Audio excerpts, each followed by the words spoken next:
shoulders a little bit more. We're going to inhale and bring one arm all the way back. Exhale, bringing the other arm back. And we're going to let that breath guide this movement. Inhaling and exhaling.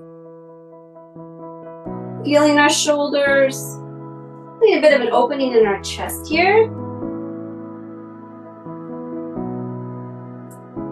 Then we're going to pause and we'll go the other direction with the opposite arm. So inhale, coming forward, and then exhale, coming forward.